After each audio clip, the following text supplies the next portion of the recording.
এইটো কেছত হৈছে এনেকুৱা যে হাতী ধ্যান সিং নামৰ হাতী এটা ফৰেষ্ট ডিপাৰ্টমেণ্টে আহি পেলাই কোনো অৰ্ডাৰ তেনেকুৱাকৈ নোহোৱাকৈ মালিকৰ পৰা হাতীটো জব্দ কৰিম বুলি বা জব্দ কৰাৰ নিচিনা লৈ গ'ল তেখেতসকলৰ ঘৰৰ পৰা আৰু অফিচত গৈ ৰাখিলে।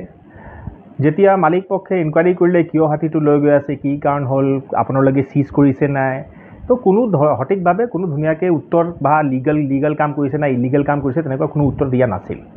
তাৰপিছত হাতীটো লৈ যোৱাৰ পিছত কৈছে বোলে এইটো আমি টেষ্টিং কৰিম, DNA টেষ্ট কৰিম, যদিও গোটেই কাগজ পত্ৰ দেখুওৱা হ'ল যে মাইক্ৰ'চিপ নম্বৰ দেখুওৱা হ'ল, অনাৰশ্বিপ চাৰ্টিফিকেট দেখুওৱা হ'ল, তথাপিও তেখেতসকলে মান্তি নহয়গৈ।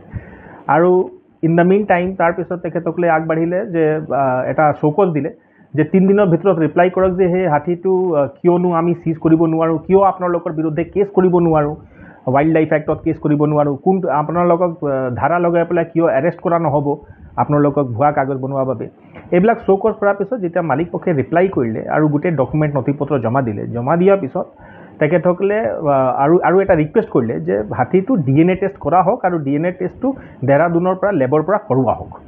সেই ৰিকুৱেষ্টটো কৰাৰ পিছত তো আৰু দল সংগঠনৰ আগবাঢ়িলে, চবে সহায় কৰিলে মালিক পক্ষক, আৰু যেতিয়া অলপ প্ৰেছাৰ ক্ৰিয়েট কৰা হ'ল তেতিয়া তেখেতসকলে ৰেডি হ'ল যে ঠিক আছে আমি DNA টেষ্ট কৰাম। DNA টেষ্ট কৰোৱা সময়তো বা DNA টেষ্টৰ যিটো ল'ব লাগে সেইবিলাক কৰাৰ সময়তো তেখেতসকলে যি ধৰণে প্ৰিজাৰ্ভ কৰিব লাগে সেই প্ৰিজাৰ্ভেঞ্চটো কৰোঁতেও ক'ৰবাত খেলি মেলি আছিলে যেন আমাক ফিল হৈছিলে, মালিক পক্ষক ফিল হৈছিলে।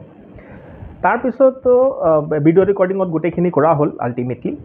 আৰু ইন দ্য মিন টাইম যেতিয়া হাতীটো চিজ নকৰাকৈ তেখেতসকলে ৰাখি থৈছিলে তো প্ৰশ্ন আহিল যে এনেকুৱা কৰিব পাৰে নেকি ফৰেষ্ট ডিপাৰ্টমেণ্ট, DFO তেনেকুৱা একশ্যন ল'ব পাৰে নেকি, ৰেঞ্জ অফিচাৰে তেনেকুৱা ষ্টেপ ল'ব পাৰে নেকি। তো ইন দ্য মিন টাইম খবৰ এনেকুৱা পোৱা গ'ল, তেখেতসকলে পালে যে চাগে মাজতে এইবিলাক কৰোঁতে হাতীটো ক'ৰবাত ট্ৰান্সফাৰ কৰি দিব, কাজিৰঙালৈ পঠাই দিব বা ক'ৰবাত পঠাই দিব তেখেতসকলে, ইয়াত হাতীটোৱে নাথাকে। আৰু যদি হাতীটোৱে নাথাকিব তেনেহ'লে মালিক পক্ষে আৰু ক'ত যুদ্ধ ফাইট কৰিব, লিগেল ফাইট কিমান দিন কৰি থাকিব। ইন দ্য মিন টাইম তেখেতসকলে মোৰ ওচৰত আহি পালেগৈ আৰু আমি আইনৰ সহায় ল'বলৈ তেখেতসকলে আহিলে। আমি লগালগ কোৰ্টত গ'লোঁ। কোৰ্টত গৈ আমি পিটিশ্যন ফাইল কৰিলোঁ যে আমি গোটেই ইলিগেল কথাটো জনালোঁ কোৰ্টক দৰখাস্ত দি পেলাই, আৰু তাত আমি ৰিকুৱেষ্ট কৰিলোঁ মহামান্য আদালতক যে তেখেতসকলক DFO অফিচক সোধা হওক আৰু জনোৱা হওক যে কি কাৰণত আমাৰ হাতীটো লৈছে, কোনটো আইনত আমাৰ হাতীটো লৈছে, এইটো লিগেলি চিজ কৰিছেনে নাই, আৰু যদিহে কৰিছে তেনেহ'লে সেই হাতীটো কিয় তেখেতসকলক নেক্সট দৰকাৰ আছে আৰু কিমান দিনলৈকে দৰকাৰ আছে। সেই প্ৰশ্নটো যেতিয়া কোৰ্টে তেখেতসকলক কৰিলে, ইন দ্য মিন টাইম যিহেতু এফালে কোৰ্টৰ কাম চলি থাকিল আৰু বেলেগফালে DNA টেষ্ট ৰিপৰ্টটোৰ কাৰণে ৱেইট কৰা হৈছিল। DNA টেষ্ট ৰিপৰ্টটো যেতিয়া কোৰ্টৰ কাগজ গ'ল, কেনেকুৱা ইমান সোনকালে মেনেজ কৰিলে DFO অফিচ, যিটো সাধাৰণতে কৰা নহয়।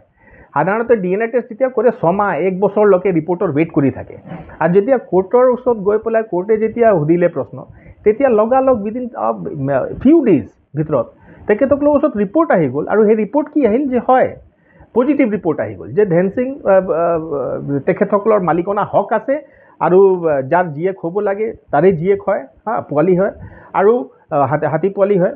আৰু সেই ৰিপৰ্ট অহাৰ পিছত তেখেতসকলে একদম এনেকুৱা খৰদৰ দেখুৱালে যে মানে হাতীটো আজিয়ে লৈ যাওক, এতিয়াই লৈ যাওক, তেনেকুৱাকৈ ছিটুৱেশ্যন মালিক পক্ষক ক'লে। এতিয়া প্ৰশ্ন হ'ল, যদি কোৰ্টে প্ৰশ্ন কৰিছিলে যে কেনেকুৱা চিজ কৰিলে, কি ধৰণে চিজ কৰিলে, সেই ৰিপৰ্টটো দিয়া আগতে, কোৰ্টক দিয়া আগতে তেখেতসকলে মালিক পক্ষক হাতীটো সমঝাবলৈ কিয় প্ৰচেষ্টা চলালে। তো তাত আমাৰ কিবা এটা ফিলিং আহিলে যে ক'ৰবাত না ক'ৰবাত ইলিগেলিটি কণ্টিনিউ হৈ আছে, আৰু এই ধৰণৰ ইলিগেলিটি DFO অফিচৰ পৰা যেতিয়া কণ্টিনিউ থাকিল, তো আমি এতিয়া মালিক পক্ষৰ ফালৰ পৰা মই উকিল হৈ পেলাই আমি এতিয়াও কোৰ্টত আমি আগবাঢ়ি আছোঁ।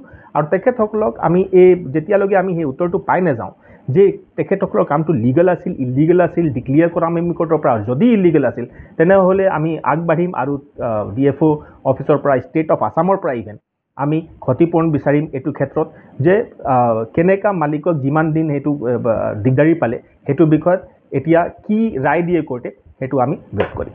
সেইটো বহুত বহুত ধন্যবাদ। 8 তাৰিখে যেতিয়া হাতীটো মালিক পক্ষৰ পৰা তেখেতসকলে লৈ গ'ল, লৈ যোৱাৰ পিছত এটা ন'টিচ এটলিষ্ট ছাৰ্ভ কৰিব লাগিছিল যে আমি আপোনালোকৰ হাতীটো অমুক অফিচলৈ লৈ গৈ আছোঁ। ইভেন সেইটোও ছাৰ্ভ নকৰাকৈ তেখেতসকলে হাতীটো লৈ গৈছিল, যিটো মষ্ট ইলিগেল কাম আছিল তেখেতসকলৰ। আমি তেওঁলোকক কাগজখন দিয়া নাছিলোঁ, আৰু এইটো শুদ্ধ কথা, জাননী এখন দিয়া প্ৰয়োজন আছিল, কিন্তু আমাক যিকেইজন আমি ষ্টাফ আছিলে ষ্টাফখিনিক এইটোৱে ক'লে যে ভেৰিফিকেশ্যন এটা কৰিব আছে, হীৰেশ্বৰ মৰাণৰ ঘৰলৈ যাওক আৰু ধনসিং হাতীটোক ইয়ালৈ লৈ আহক। সেইদিনাখন আমি সেইটো সঁচাই সেইটো এটা দুখিত, সেইটো আমি আৰু ক্ষমা প্ৰাৰ্থনা বিচাৰিছোঁ আপোনালোকৰ। জুন মাহৰ 8 তাৰিখে আমাৰ পোহনীয়া হাতী ধনসিঙক কোনো জাননী নিদিয়াকৈ ডুমডুমা ডিভিজনৰ পৰা এজন বন বিষয়াৰ নেতৃত্বত এদল বনকৰ্মী আৰু বনকৰ্মীৰ সহযোগত বলপূৰ্বক আৰু অবৈধভাৱে মোৰ ঘৰৰ পৰা হাতী লৈ যোৱা হৈছিল। আজি 6 জুলাই তাৰিখে ডুমডুমা ডিভিজনৰ পৰা পুনৰ হাতীটো চমজাই থৈ যায় আৰু আজি সিহঁতে স্বীকাৰ কৰি থৈ যায়, ডুমডুমা ডিভিজনে স্বীকাৰ কৰি যায় যে তেখেতলোকে অবৈধভাৱে হাতীটো লৈ গৈছিল বুলি। যোৱা 8 তাৰিখৰ পৰা 1 মাহ দিন ধৰি আমাক মানসিকভাৱে হাৰাশাস্তি আৰু সমাজৰ মাজত সেৱা প্ৰতিপন্ন কৰা ষড়যন্ত্ৰ হোৱা অনুভৱ কৰিছোঁ।